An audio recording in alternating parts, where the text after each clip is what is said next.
முடிவெல்லாம் பையன் எடுத்துக்கிட்டுங்க. அப்பாவா இந்த முடிவெல்லாம் நான் தாங்க எடுக்கணும் அப்படின்னு ஒரு அப்பாவுக்கு ஒன்று இருக்கும் இல்லையா, அது என்னென்ன?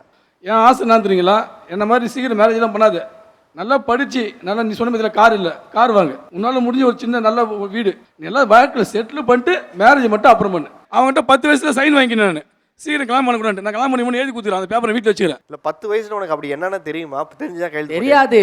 கனவுல வந்துச்சுன்னா சொல்வேன், இந்த மாதிரி அழகாக ஒரு பொண்ணு வந்ததுமா கனவுல அப்படிலாம். அப்புறமா அவங்க கல்யாணத்து வரைக்கும் போயிட்டாங்க. அப்போ தான் வந்து நான் கொஞ்சம் வெறியாகி சைன்லாம் போட்டு கொடுத்தேன், இந்த மாதிரி கல்யாணமே பண்ணிக்க மாட்டேன் வாங்க ஏறி வச்சுக்கோங்க.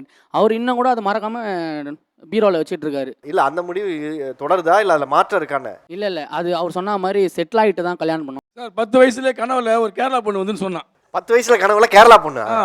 என்னடா உனக்கு என்னடா இந்த வயசுல கனவு வந்து நான் கேட்டதுக்கு, சரி சீக்கிரம் கல்யாணம் பண்ணி பண்ணி கேட்டேன். நான்லாம் கல்யாணம் பண்ணி மாட்டேன்.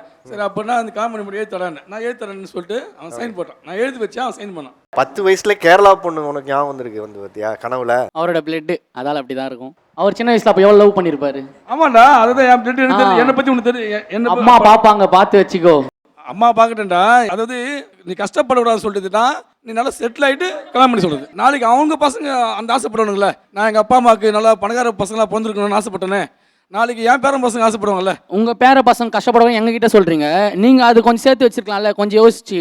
ஏண்டா உனக்கு தெரியாதுன்னா நல்லா தான் சேர்த்து தான் வச்சோம், பிஸ்னஸ் லாஸ் ஆயிடுச்சு, என்ன பண்ண சொல்கிற? தெரியுது, அதுதான் நீங்கள் கொஞ்சமாச்சு யோசிச்சிருக்கணும்ல. என் புள்ள இருக்கிறான், அவன் வருங்காலத்தில் நல்லா இருக்கணும், கொஞ்சமாச்சு சேர்த்து வைக்கணும் அப்படின்னு கொஞ்சமாச்சு உஷாராக இருந்திருக்கணும்ல.